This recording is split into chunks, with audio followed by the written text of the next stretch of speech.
मैं हेमंत कृष्ण द संकेत लाइव में आप सभी दर्शकों का स्वागत है। दोस्तों, तीसरे दौर का मतदान समाप्त हो चुका है और जैसे ही तीसरे दौर का मतदान समाप्त हुआ, सत्ता पक्ष और विपक्ष के लोग ये दावा करने लगे कि रुख हमारी तरफ है। लेकिन पूरे देश में जो एक आम चर्चा हो गई है कि वक्त बदल गया है, लहर बदल गई है और सरकार बदल जाएगी। अब सरकार बदलेगी नहीं बदलेगी, यह फैसला तो 4 जून को होगा, जिस दिन काउंटिंग खत्म होगी। अब यह समझा जाए कि वास्तव में लहर बदल गई है, सत्ता पक्ष के विरोध में चली गई है, या विपक्ष के लोग यही बोल करके वो जो चुपचाप वोट था, जो नहीं बोल रहा था, जो नहीं मुखर था, वो अपनी तरफ करना चाहते हैं। अच्छा, एक बात तो जरूर है कि जो मोदी जी या भारतीय जनता पार्टी अभी तक ये दावा कर रहे थे कि 400 के पार, तो 400 के पार तो समझ में नहीं आता है। रुख बदलेगा नहीं बदलेगा हम ये नहीं कह सकते हैं। सरकार किसके बनेगी हम इस पर भी कोई दावा नहीं करते हैं और करना भी नहीं चाहिए। लेकिन ये जरूर महसूस किया जा रहा है पूरे देश में, हम भी महसूस करते हैं, और तमाम वो गोदी मीडिया भी जो ये दावा करती थी कि 400 पार, इस बात को उसने भी महसूस कर लिया कि 400 तो नहीं बनेगी, सरकार बनेगी। लेकिन हमको लगता है कि जो सरकार बनाने के लिए पूर्ण बहुमत चाहिए, उसके इर्द गिर्द ही ये सीटें सत्ता पक्ष के लिए रहेंगी।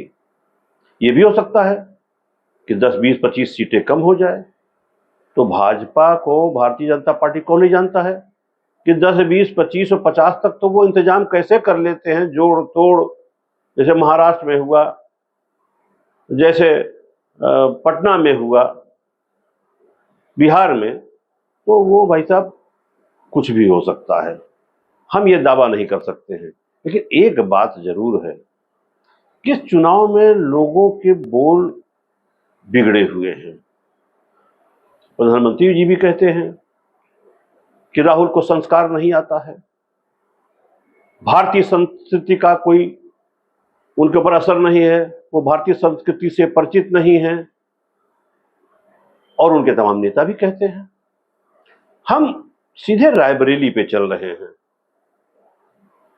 जहां भारतीय राष्ट्रीय कांग्रेस के राहुल गांधी चुनाव लड़ रहे हैं, और उस चुनाव को संभालने के लिए प्रियंका गांधी रायबरेली पहुंच चुकी हैं और बड़े आराम से प्रधानमंत्री जी की एक एक बातों का वो बड़ी सरलता से जवाब दे रही हैं।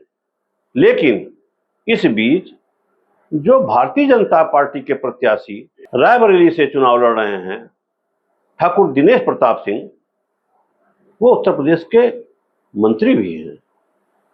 इस बात को उन्होंने भी दोहराना शुरू कर दिया है। प्रियंका गांधी, राहुल गांधी, सोनिया गांधी को गांधी नहीं मानते हैं, कहें तो फर्जी गांधी हैं। असली गांधी तो वो थे जिन्होंने देश को आजादी दिलाई थी, मोहनदास करमचंद गांधी। कहने का मतलब ये है तो इस बात को पुष्टिकरण कर जाते हैं कि यह गांधी परिवार है, असली गांधी नहीं है।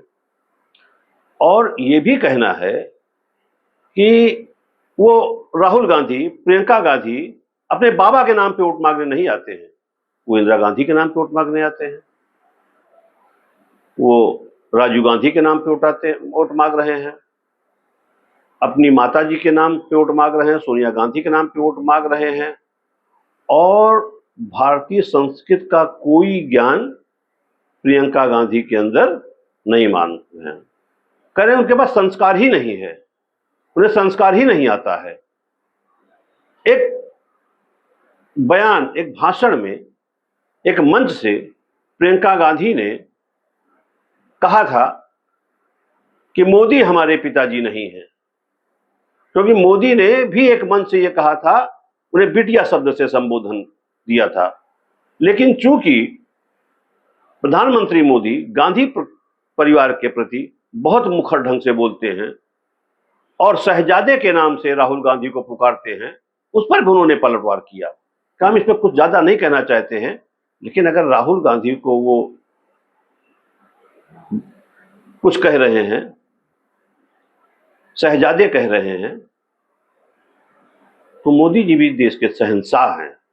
और मुस्कुरा के इस बात को उन्होंने कहा। एएनआई के एक इंटरव्यू में उन्होंने कहा।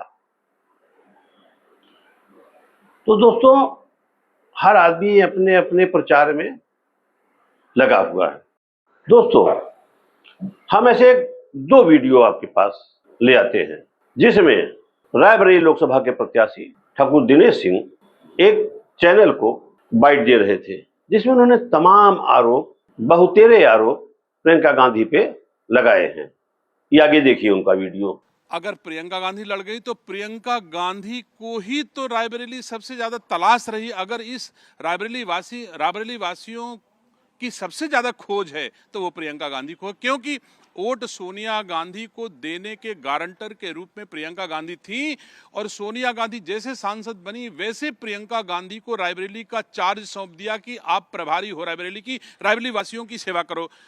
प्रियंका गांधी ने अपना चार्ज किशोरी लाल शर्मा को सौंप दिया। अब पावर डेलीगेट होते चले गए। रायबरेली की जनता ने सोनिया गांधी को पावर दिया, सोनिया गांधी ने अपना पावर प्रियंका गांधी को दे दिया, प्रियंका गांधी ने अपना पावर किशोरी लाल शर्मा को दे दिया। न सोनिया मिली, न प्रियंका मिली, न किशोरी लाल शर्मा मिले। इसलिए रायबरेली की जनता बड़ी बेसब्री से प्रियंका गांधी को खोज रही। बस मिल भी जाएं तो उनसे सवाल जरूर करेगी कि 2014 में भी गारंटर प्रियंका गांधी ही थी। अब एक दूसरा वीडियो भी आपको हम सुनाते हैं, जिसमें एएनआई ने सीधे सीधे प्रियंका गांधी से बात की, और जिसमें प्रियंका गांधी ने प्रधानमंत्री मोदी के बारे में जो उनके ऊपर तमाम आरोप लगाए जा रहे हैं उसमें सफाई भी दिया और बहुत सरलता से अपनी बात भी कही है। ये भी वीडियो देखिए। सबसे बड़े तो खैर चलो मैं उस पर टिप्पणी नहीं करूंगी कि वो शहजादे कहते हैं मेरे भाई को, खुद तो शहंशाह है, लेकिन वो छोड़िए। लेकिन बहुत सफाई दे रहे हैं। आपने सोचा है क्यों दे रहे हैं? देश की पूरी संपत्ति पकड़ा दी है इन खरबपतियों को। देश देख रहा है, देश समझ रहा है। हवाई अड्डे, बंदरगाह, सड़कें, आप नाम लीजिए, कोयला। मैं वहां गई छत्तीसगढ़ में प्रचार करने के लिए, कोयले के खदान इन खरबपतियों को पकड़ा दिए हैं। अब देश समझने लगा है। अगर कोई सिर्फ अपनी छवि के बल पर जनता के सामने जाता है और उस छवि के अलावा कुछ गहराई नहीं है, तो एक दिन तो आएगा ना जब जनता समझेगी कि ये तो सिर्फ छवि थी, असलियत क्या है। दोस्तों, दो वीडियो आपने सुन लिया।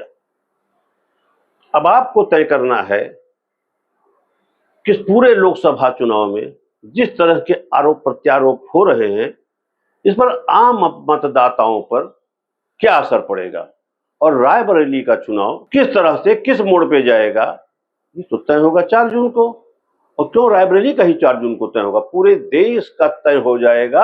और लगभग मुझे जहां तक लगता है कि 11-12 बजे के बाद ये स्थिति स्पष्ट हो जाएगी कि जो केंद्र में सरकार आएगी वो किसकी होगी, भारतीय जनता पार्टी की होगी या कांग्रेस समर्थित होगी। नमस्कार।